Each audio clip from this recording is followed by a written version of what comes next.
وعلى آله وصحابه أجمعين أما بعد أعوذ بالله من الشيطان الرجيم بسم الله الرحمن الرحيم إنما يعمر مساجد الله من آمن بالله واليوم الآخر وقال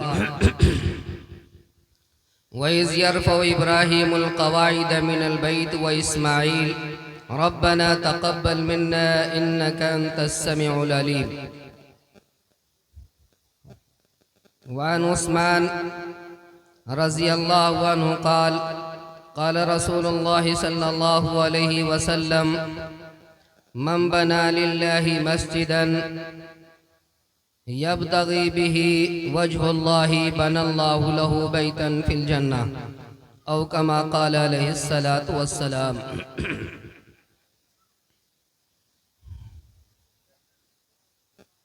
دنیا میں مختلف قسم کی مجالس اور تقریبات منعقد ہوتی ہیں اور ہر قوم کے خوشی اور تہوار کے مواقع آتے ہیں،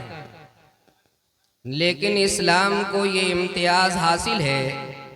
کہ اس نے اپنے بندوں کو، اپنے ماننے والوں کو لہو و لعب سے دور رکھ کر عبادات کی طرف متوجہ کیا ہے۔ اسی لیے اسلام کی خوشی اور تہوار کے دو موقع عید الفطر اور عید الاضحیٰ، جس کے اندر ہم اور آپ اپنے پروردگار کے دربار میں حاضری دیتے ہیں اور اپنے پروردگار سے اس کی رحمت اور اس کی کرم کی بھیک مانگتے ہیں اور اس کے سامنے اپنے عز و نیاز کا اظہار کرتے ہیں، اور وہ ہمیں اور آپ کو اپنی مغفرت سے نوازتے ہوئے، اپنی رحمتوں کو عطا کرتے ہوئے واپس عیدگاہ سے وہ مغفرت کے ساتھ لوٹاتا ہے۔ یہ اللہ کا بہت بڑا کرم ہے۔ مزید کرم اللہ رب العزت کا یہ ہے کہ اس نے ہم کو اور آپ کو آج ایک مسجد کی مناسبت کے اوپر اس جگہ جمع ہونے کی توفیق عنایت فرمائی ہے۔ اسلامی تاریخ کے اندر سب سے زیادہ اہمیت کا حامل اگر کوئی مقام ہے، سب سے زیادہ اہمیت کی کوئی جگہ ہے تو وہ مساجد ہیں۔ آپ اس بات کو اچھی طرح جانتے ہیں کہ اللہ رب العزت نے زمین کو پیدا کیا اور انسانوں کی آبادی سے پہلے اللہ رب العزت نے اس کے اوپر اپنی عبادت کے لیے اور اپنی بندگی کے لیے ملائکہ کے ذریعے گھر بنایا تھا۔ اللہ رب العزت نے قرآن کریم کے اندر اس کا تذکرہ فرمایا ہے، ان اول بیت وضع للناس للذی ببکہ، کہ اللہ کی عبادت کے لیے انسانیت کے وجود سے پہلے اگر کوئی گھر بنایا گیا تھا تو مکہ مکرمہ کے اندر خانہ کعبہ کی صورت میں، مسجد حرام کی صورت میں وہ گھر بنایا گیا تھا، جو اللہ رب العزت کی تجلیات کا مرکز ہے، اللہ رب العزت کی رحمتوں کے نزول کی جگہ ہے، اور اسلام اور اسلام کے ماننے والوں کے لیے اللہ کی طرف سے ایمانیات کے اترنے کا ہیڈ کوارٹر اور اس کا پاور ہاؤس ہے۔ اور خانہ کعبہ کی 40 سال کی تعمیر کے بعد پھر دوبارہ اللہ رب العزت نے گھر بنایا تھا، جسے ہم اور آپ مسجد اقصی کہتے ہیں، جسے ہم اور آپ بیت المقدس کہتے ہیں، جس کے اوپر غیروں کی غلط نگاہیں اس وقت پڑی ہوئی ہیں۔ اللہ رب العزت اس کی حفاظت فرمائے۔ تو اللہ رب العزت نے اس انسان کو اس زمین کے اوپر آنے سے پہلے، اس کے پیدا ہونے سے پہلے، خانہ کعبہ مکہ مکرمہ کے اندر ملائکہ کے ذریعے تعمیر کرا دیا تھا، اور ملائکہ اس کے ارد گرد طواف کیا کرتے تھے، نمازیں پڑھا کرتے تھے۔ اس کے بعد اللہ رب العزت نے حضرت آدم علیہ السلام کو سب سے پہلا انسان بنایا، اور آدم علیہ السلام نے بھی جن کا آسمان سے نزول لنکا کے علاقے سرندیپ کے اندر ہوا تھا، جیسا کہ مورخین نے لکھا ہے، اور حضرت نے 40 حج یہاں سے مکہ مکرمہ پیدل جا کر کیا ہے۔ ہندوستان کی اس سے ہم اور آپ یہ بات کہہ سکتے ہیں کہ ہمیں اور آپ کو برادران وطن باہر سے آیا ہوا کہتے ہیں، غیر جگہ سے آیا ہوا گھسپیٹی کہتے ہیں، یہ ان کی بات بالکل غلط ہے۔ ہم آدمی ہیں، آدم کی اولاد ہیں، اور آدم اسی ہندوستان کے اندر آسمان سے اور جنت سے آئے تھے، اور انہی کی اولاد ہمیں، اور انہی کے دھرم کے اوپر ہے، انہی کے مذہب اسلام کے اوپر ہے۔ جس مذہب اسلام کو اللہ تعالیٰ نے آدم سے شروعات کی تھی، اس کی تکمیل اللہ رب العزت نے حضرت محمد عربی صلی اللہ علیہ وسلم پر کی، اور وہی دین اسلام ہمارے اور آپ کے سینوں میں جاگ رہا ہے، ہمارے اور آپ کے دلوں میں اسی کی نورانیت پائی جا رہی ہے، اور ہمارے اعمال کے اندر اسی کے آثار اور اسی کے نشانات پائے جاتے ہیں۔ یہ مساجد کیا ہیں؟ یہ مساجد ہم مسلمانوں کے لیے دور نبوی کے اعتبار سے اگر آپ دیکھیں تو صرف نماز پڑھنے کی ایک جگہ نہیں تھی، مصلی صرف نہیں تھا، بلکہ دور نبوی کے اندر آپ علیہ السلام کی جو مسجد تھی، یہ مسجد نماز پڑھنے کا بھی مقام تھا، وہی ذکر و تلاوت کے واسطے خانقاہ تھی، وہیں پر عدالتیں بھی لگا کرتی تھی، لوگ آپس کے اختلاف کا معاملہ سرکار دو جہاں صلی اللہ علیہ وسلم سے حل کرنے کے لیے اسی مسجد کے اندر آیا کرتے تھے اور اپنے معاملے کا فیصلہ کرایا کرتے تھے۔ گویا کہ ہائی کورٹ اور سپریم کورٹ یہی تھی۔ اسی طریقے سے آپ علیہ السلام اسی مسجد کے اندر اپنی فوجیوں کو ٹریننگ بھی دیا کرتے تھے۔ آپ علیہ السلام قرآن کریم کے درس کے مکاتب یہیں پر چلایا کرتے تھے، اور یہیں پر آپ علیہ السلام تفسیر قرآن کی بڑی بڑی درسگاہیں آپ علیہ السلام نے قائم کر رکھی تھی۔ یہیں پر آپ علیہ السلام نے حدیث کا بھی درس دیا ہے۔ اس لیے آپ کہہ سکتے ہیں کہ موجودہ زمانے کے اندر درس حدیث کے لیے دار الحدیث ہوا کرتی ہے، درس تفسیر کے لیے دار التفسیر ہوا کرتی ہے، درس قرآن کے لیے دار القرآن ہوا کرتا ہے۔ اسی طریقے سے اسی طرح عدالتیں ہوا کرتی ہیں، فوجی ٹریننگ گاہیں ہوا کرتی ہیں۔ آپ علیہ السلام کے زمانے کی مسجد، یہ تمام کام اس مسجد کے اندر انجام دیا جاتا تھا، اور یہی وجہ تھی کہ ایک مسجد سے تعلق رکھنے والے کا ایمان بالکل تر و تازہ ہوا کرتا تھا، اور ایمان میں وہ پختگی ہوا کرتی تھی کہ باطل طاقتیں انہیں ایمان سے ہٹا نہیں سکتی تھی، اور ان کے اعمال میں اتنی صلابت اور مضبوطی ہوا کرتی تھی کہ حالات کی نیرنگیاں ان حضرات کو عمل سے ہٹا کر بدعملی کی راہ کے اوپر نہیں لے جا سکتی تھی۔ یہ ان کے اعمال کے اندر پائی جانے والی صلابت تھی۔ علم آگہی کا وہ حال تھا کہ جب صحابہ کرام رضی اللہ عنہم اجمعین نے اس مسجد سے درس حدیث حاصل کیا، درس قرآن حاصل کیا، درس تفسیر حاصل کیا، تزکیہ اور طہارت کی دولت سے معمور ہوئے، تو آپ علیہ السلام نے ان کے لیے شہادت دی، اصحابی کالنجوم بیئہم اقتدیتم اہتدیتم، کہ میرے صحابہ ستاروں کے مانند ہیں، جس طرح ستاروں سے راستہ حاصل کیا جاتا ہے، اسی طرح میرے صحابہ سے دین کا راستہ معلوم کیا جا سکتا ہے۔ کسی بھی صحابی کی رہ گزر کے اوپر انسان چلے گا، کامیابی اور کامرانی کی منزلوں کو پالے گا۔ یہ مسجد کی حیثیت تھی۔ لیکن معاف کیجئے گا، کچھ برا لگے تو دعا کر دیجئے گا میرے لیے بھی، اپنے لیے بھی، کہ ہم اور آپ نے ملی جلی ذمہ دار اور غیر ذمہ دار سب لوگوں نے ایک بھول کی ہے،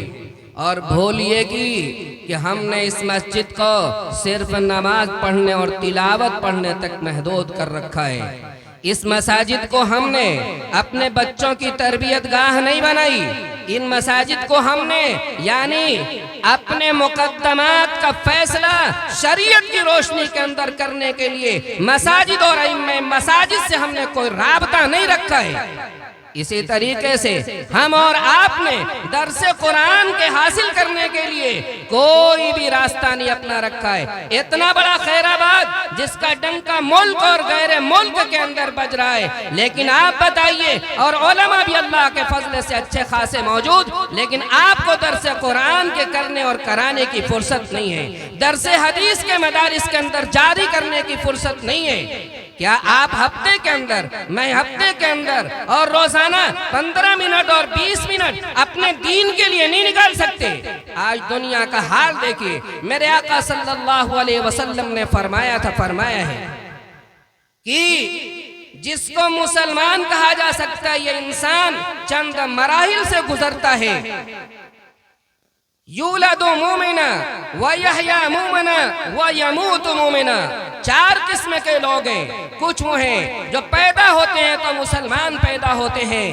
زندگی گزارتے ہیں تو مسلمان رہ کر زندگی گزارتے ہیں، جانے کا وقت ہوتا ہے تو دولت ایمان لے کر جاتے ہیں، یہ تو کامیاب لوگ ہیں۔ دوسرا اس کا الٹا ہے کہ پیدا ہوا تو وہ کافر تھا، کافر کے گھرانے کے اندر پیدا ہوا، زندگی بھی گزاری تو اسی رہ گزر کے اوپر گزاری، اور موت ہوئی تو ہزاروں بتوں کو اپنے دل کے اندر لے کر چلا گیا، جس کا ٹھکانہ جہنم ہے۔ لیکن اس کے علاوہ جو دو چیزیں آپ نے بتائی، اس میں ذرا ہم کو غور کرنے کی ضرورت ہے۔ آپ علیہ السلام نے خطرناک بات بتائی تھی کہ ایک زمانہ وہ آئے گا کہ بچہ پیدا ہوگا تو مسلمان پیدا ہوگا، مسلمان گھرانے کے اندر پیدا ہوگا، اور اسلام کے مطابق کچھ نہ کچھ اعمال بھی وہ کرے گا، لیکن جب اس دنیا سے جانے کا وقت اس کا ہوگا تو وہ اسلام پہ، ایمان پہ نہیں مرے گا، بلکہ کفر کے پہ اوپر مرے گا۔ پیدا ہوا مسلمان کے گھر میں اور مر رہا ہے کفر کے اوپر، سب سے خطرناک عذاب اس شخص کو ہوگا۔ اور چوتھی قسم یہ ہے کہ پیدا ہوا غیروں کے گھر کے اندر، زندگی گزاری کفر کے اوپر، لیکن ایمان اور اہل اسلام سے اس کے تعلقات رہے، اس سے ان سے محبت رہی، ربطہ ربطہ ایمان سے وہ قریب ہوتا رہا، اور جب دنیا سے جانے کا وقت ہوا تو وہ ایمان کو، اپنے ایمان کی دولت کو لے کر اس دنیا سے گیا۔ یہ شخص یہ شخص کامیاب انسان۔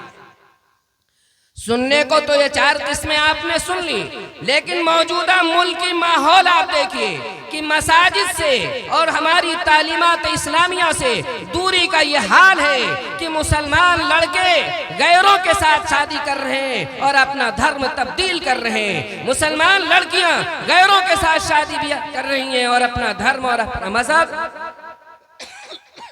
تبدیل کر رہی ہیں۔ یہ صورتحال ہے، آئے دن ہم اور آپ اپنے اخباروں کے اندر دیکھتے ہیں۔ آپ علیہ السلام نے ہم تمام کے سروں پر یہ ذمہ داری ڈالی تھی، جس وقت آپ نے خطبہ دیا تھا میدان عرفات کے اندر نہایت اہمیت کے ساتھ، تمام صحابہ سے فرمایا تھا الا فلیبلغ الشاہد الغائب، کہ جتنے لوگ اس مجمع کے اندر موجود ہو، جنہوں کو صحابیت کا شرف حاصل ہے، ان کی ذمہ داری یہ ہے کہ دنیا کے اندر اور عالم کے اندر میری تعلیمات کو اور اسلام کو پہنچا کر رہنا اور لوگوں کو اللہ کا بندہ بنا کر رہنا۔ انہوں نے یہ کام کیا۔ اس حدیث کے اندر لفظ استعمال کیا گیا ہے فَلْيُبَلِّغِ الشَّاهِدُ الْغَائِبِ، شاہد کا ایک ترجمہ موجود ہے اور دوسرا ترجمہ شاہد کا جانکار ہے۔ وہ تمام لوگ جن کو دین کی معلومات حاصل ہے، ان کی یہ ذمہ داری ہے کہ اپنے بھائیوں کے ایمان کے تحفظ کے لیے جد و جہد کریں، محنت کریں، ان کے دل اور دماغ میں پائے جانے والے شکوک و شبہات کو دور کریں، ان کے ذہن کے اندر غلط خیالات اگر پیدا ہو رہے ہوں تو ان کا علاج کریں۔ یہ ہماری اور آپ کی ذمہ داری ہے۔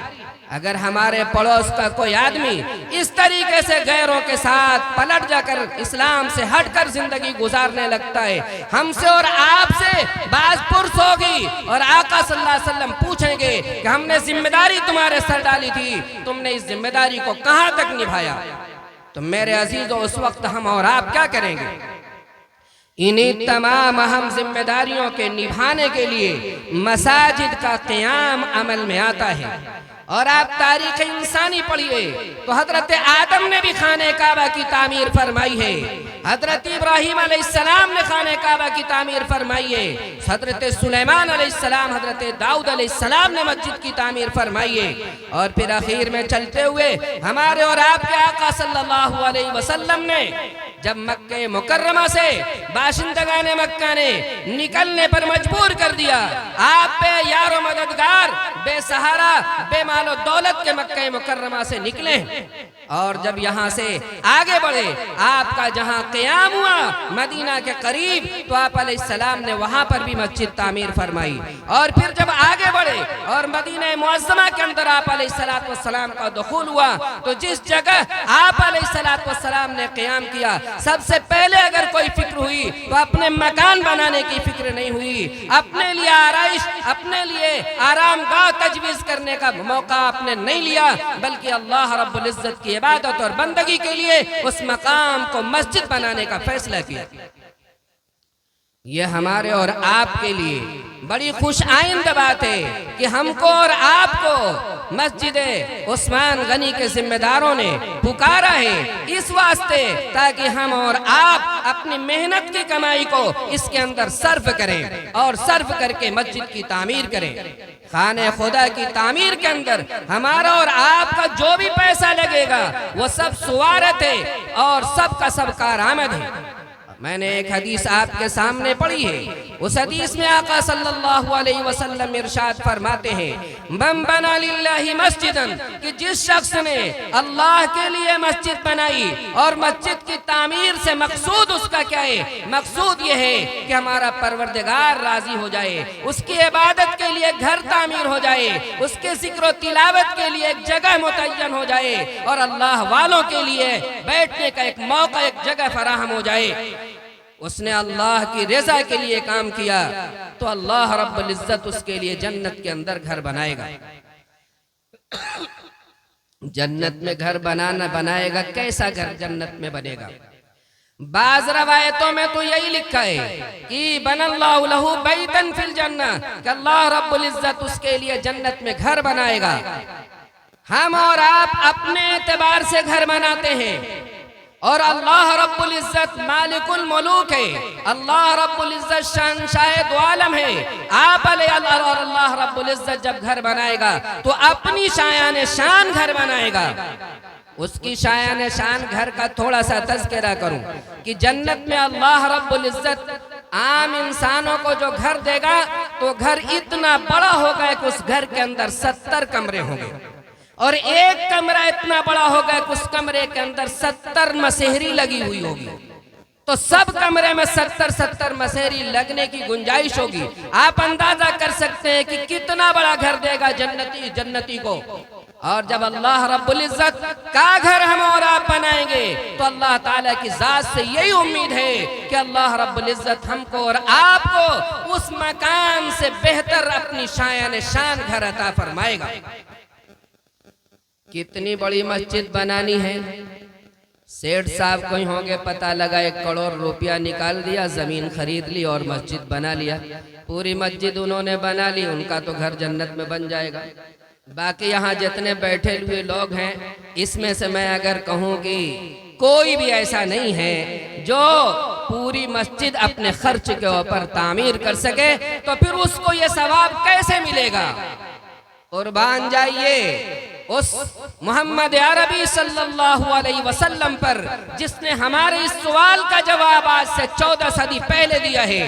آپ علیہ السلام نے فرمایا کہ من بنا للہ مسجدا کمفاسقتات بن اللہ لہ بیتن فی الجنہ۔ ایک مفسر لکھتا ہے کہ چیل اپنا گھونسلہ بناتی ہے، اور اس گھونسلے کو بہت سے بہت آپ دیکھیں گے تو 1.5 فٹ کے اندر رہتا ہے۔ اتنی بڑی بھی اگر کسی آدمی نے مسجد بنا دی تو اللہ رب العزت اس کے لیے بھی جنت کے اندر مسجد کی طرح گھر بنائے گا، اور اس کے اعزاز، مسجد کے بنانے کے اعزاز میں اس کے لیے اللہ تعالیٰ جنت میں گھر بنا کر اس کو حوالہ کرے گا۔ اب ظاہر ہے کہ اتنی بڑی مسجد نہ ہم قاعدے سے کھڑے ہو سکتے ہیں اس کے اندر، نہ اس کے اندر رکوع کر سکتے ہیں، نہ اس کے اندر سجدہ کر سکتے ہیں، پھر اتنی چھوٹی سی مسجد کے بنانے کا فائدہ کیا ہے اور اتنی بڑی مسجد بنانے کا مطلب کیا ہے؟ تمام حضرات مفسرین اس بات کو لکھتے ہیں کہ اس کا مطلب یہ ہے کہ چند لوگوں نے تھوڑے تھوڑے پیسے لگائے اور پیسہ لگا کر خانہ خدا کی تعمیر کی۔ اب اگر بٹوارہ کیا جائے تو کسی کے حصے میں 1 فٹ مسجد کا بنانا آتا ہے، کسی کے حصے میں 2 فٹ آتا ہے، کسی کے حصے میں 4 فٹ آتا ہے، کسی کے حصے میں چھوٹا ایک چنڈل کے گھونسلے کے بقدر آتا ہے۔ اللہ رب العزت ہر ایک کو اس مسجد کے بنانے کو پر ثواب عطا فرمائے گا اور جنت کے اندر اس کے لیے گھر بنائے گا۔ اس لیے عزیزو ہم کو اس کے لیے تیار رہنا چاہیے۔ حدیث پاک کے اندر ایک واقعہ ذکر کیا گیا ہے کہ قدیم زمانے کے اندر ایک شخص سفر کر رہا تھا اور سفر کرتے کرتے گرمی کا سخت زمانہ تھا، بارش کے کوئی آثار نہیں تھے۔ اچانک اس کو ایک بدلی نظر آئی اور اس نے اس بدلی کو دیکھ کر سوچا کہ موسم تو برسات کا نہیں ہے، بدلی کہاں سے آ گئی؟ اچانک اس بدلی سے ایک آواز آئی کہ فلاں کے کھیت کی طرف بڑھو اور جا کر اس کے کھیت کو سیراب کرو۔ بدلی اس طرف بڑھنے لگی، یہ بیچارہ سفر اپنا چھوڑ کر بدلی کے پیچھے یہ بھی دوڑ چلنے لگا۔ چلتے چلتے ایک جگہ دیکھا تو ایک آدمی پھاوڑا، کدال، بیلچا لیے ہوئے اپنے کھیت کے اندر پڑا ہے اور بارش وہاں پر اس کا کھیت سیراب ہو گیا۔ اس آدمی نے اس سے نام پوچھا، اس نے کہا نام کیا کرو گے میرا معلوم کر کے، جاسوس ہو کیا کہیں سے آئے ہو؟ کہا نہیں کچھ بات ہے۔ کہا بات پہلے بتاؤ، کیوں نام تم ہمارا پوچھ رہے ہو؟ اس نے کہا یہ اس بدلی سے ہم نے نام ایک سنا تھا کہ فلاں کے کھیت کے اندر جا کر بارش کرو، اور پھر اس کے بعد یہ بدلی یہاں پر آ کر بارش کر رہی ہے، اس لیے میں نام پوچھ رہا ہوں کہ بدلی اپنی جگہ پر آئی اور تم وہی شخص ہو یا کوئی دوسرا آدمی؟ اس نے اپنا نام بتایا کہ میں وہی شخص ہوں۔ اس نے پوچھا کہ وہ کون سا نیک کام کرتے ہو جس کی وجہ سے تمہارے لیے بے موسم اللہ رب العزت نے باران رحمت برسائی ہے؟ اس نے کہا دیکھو میں تو ایک کاشتکار ہوں، میں کھیتی کرنے والا آدمی ہوں، اور کھیتی جب تیار ہو جاتی ہے تو تیار ہونے کے بعد پوری کھیتی کے میں 3 حصے کرتا ہوں۔ ایک حصہ اپنے بال بچوں کے کھانے پینے ان کی ضرورت کے لیے رکھ لیتا ہوں، ایک حصہ اس کے اندر فقراء اور مساکین کے اندر تقسیم کر دیتا ہوں، ضرورت مندوں کو میں دے دیتا ہوں، اور اس کا ایک حصہ ایسا ہوتا ہے کہ ظاہر ہے کھاد کی ضرورت ہے اور دیگر چیزیں بیج وغیرہ کی، اس لیے ایک حصہ اس کھیت کے مرمت کے اندر میں پھر لگا دیتا ہوں۔ اس کے اس صدقے کی برکت کی وجہ سے 3 حصوں میں سے ایک حصہ اس نے صدقہ کیا، اس کی برکت کی وجہ سے اللہ رب العزت نے بے موسم، ہم اتنے بلند جذبات اگر نہ رکھتے ہیں نہیں رکھتے، لیکن اگر ہم اور آپ اللہ اخلاص نیت کے ساتھ تھوڑا بھی اللہ کے راستے کے اندر ثواب کی امید سے اگر دیں گے تو اللہ رب العزت یقیناً ہمارے اس جذبات کو قبول کرے گا اور بے انتہا ہم کو اور آپ کو بھی ثواب عطا فرمائے گا۔ جذبہ صحابہ آپ دیکھیے تو ایک مرتبہ آپ علیہ السلام نے اعلان فرمایا، حضرت ابو بکر نے اپنے گھر کی پوری دولت کو لا کر مسجد میں آپ علیہ السلام کے دامن میں رکھ دیا، حضرت عمر رضی اللہ عنہ نے گھر کی آدھی پونجی لا کر رکھ دیا۔ ایک موقع ایسا آیا حضرت عثمان غنی رضی اللہ عنہ، اس وقت فوجیوں کو جہاد کے اوپر جانا تھا، وہی اس وقت کی بنیادی ضرورت تھی اور مال و دولت کا فقدان تھا۔ حضرت عثمان غنی رضی اللہ عنہ نے 900 اونٹ ساز و سامان کے ساتھ اللہ کے راستے کے اندر صرف کیا ہے، اور اما عائشہ رضی اللہ عنہ ایک مرتبہ 2 بوریے حضرت معاویہ رضی اللہ عنہ نے ان کے پاس پیسے بھیجے، 2 بوریا پیسہ بھیجا، 1,80,000 درہم تھے۔ آج کا یہ سکہ نہیں، درہم 200 درہم پر نصاب بن جاتا ہے، جا کے گھر کیلکولیٹر سے جوڑ لیجئے گا، 200 درہم پہ نصاب بن جاتا ہے، آج تقریباً 70,000 پہ نصاب بنتا ہے، اس لیے 200 کی قیمت 70,000 روپیہ ہوئی، اور 1,80,000 کا جب آپ جوڑیے گا تو اس صورت میں پتہ نہیں کتنا کروڑ ہوگا۔ حضرت عائشہ صدیقہ رضی اللہ عنہ نے فوراً بڑا سا گھر میں سے تھال منگایا اور دونوں بوریوں کو اس کے اندر خالی کر دیا اور اعلان کر دیا ضرورت مندوں کو بلاؤ، اور بانٹتی رہی، سب کچھ ختم ہو گیا۔ روزہ تھی اس دن، اور شام کو اپنے خادمہ سے کہا افطار کے لیے کچھ ہو تو لے آؤ۔ خادمہ نے سوکھی روٹی اور زیتون کا تیل لا کر آپ کے سامنے پیش کیا۔ دوسری خادمہ نے کہا کہ 1 روپیہ اگر آپ بچا لیتی تو ہم لوگوں کا افطار کا کچھ انتظام ہو جاتا۔ یعنی اس اللہ کی بندی نے اتنے کروڑ، آج کے اعتبار سے کروڑ روپیہ صرف کر دیے، اور 1 روپیہ اس کے اندر اپنے افطار کے لیے ساز و سامان کے انتظام کرنے کے لیے بھی نہیں سوچا۔ یہ ان حضرات کے جذبات تھے۔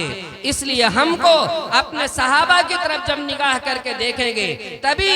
ہم اور آپ کامیابی کی منزل پہ پہنچ سکتے ہیں۔ تو پوری بات کا خلاصہ یہ ہوا کہ مساجد ہمارے لیے ایمانیات کا ہیڈ کوارٹر ہے۔ یہی مساجد سے اگر ہمارا تعلق رہے گا تو ایمان بھی محفوظ رہے گا، اعمال بھی محفوظ رہیں گے، معاشرہ بھی ہمارا محفوظ رہے گا، لوگوں کے اندر اصلاح اور دینی اعمال بھی ہوتے رہیں گے، اور اسی طریقے سے ان کی قرآنی اور تفسیری معلومات کا سلسلہ بھی ان کا جاری و ساری رہے گا، خطبہ اور مقررین کے ذریعہ۔ اور اس کے ساتھ یہ مساجد جب تک قائم رہے گی تب تک اللہ رب العزت اس کا اس نظام دنیا کو چلاتا رہے گا۔ حدیث پاک کے اندر رہتا ہے کہ مساجد سے رابطہ کم ہوتا جائے گا، اور دھیرے دھیرے خانہ کعبہ کی بھی بے حرمتی کے اسباب لوگوں کے دل و دماغ کے اندر آ جائیں گے، اور حبشیوں کا ایک لشکر چلے گا خانہ کعبہ کو ڈھانے کے لیے، اور اللہ رب العزت اس خانہ کعبہ کو آسمان پر اٹھا لے گا۔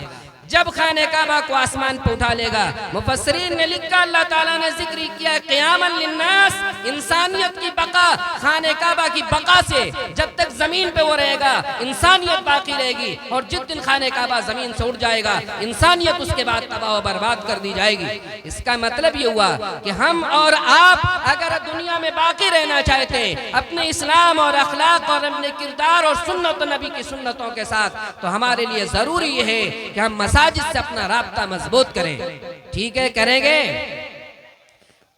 ابھی رمضان کے اندر آپ سب لوگوں نے بہت سے کام کیے ہیں، اور آٹومیٹک سب کام ہوتے رہے۔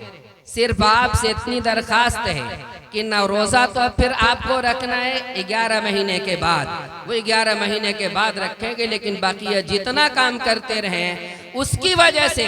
آپ کی صحت میں کوئی خرابی نہیں آئی، آپ کی طبیعت اس کی وجہ سے نہیں بگڑی، آپ کے مالی اعتبار سے کوئی پریشانی نہیں آئی ہوگی، بیماریوں نے آپ کا پیچھا نہیں کیا ہوگا، اسی طریقے سے کوئی دنیا کا کام بھی آپ کا نہیں رکا ہوگا، تو پھر کیا وجہ ہے کہ ہم 1 مہینہ صرف عبادت کریں اور مسلمان بن کر رہیں، اور بقیہ 11 مہینہ ہم غیر مسلموں کی طرح زندگی گزاریں؟ اس لیے عہد کیجئے کہ ہم جیسے رمضان شریف کے اندر زندگی گزارا ہم نے،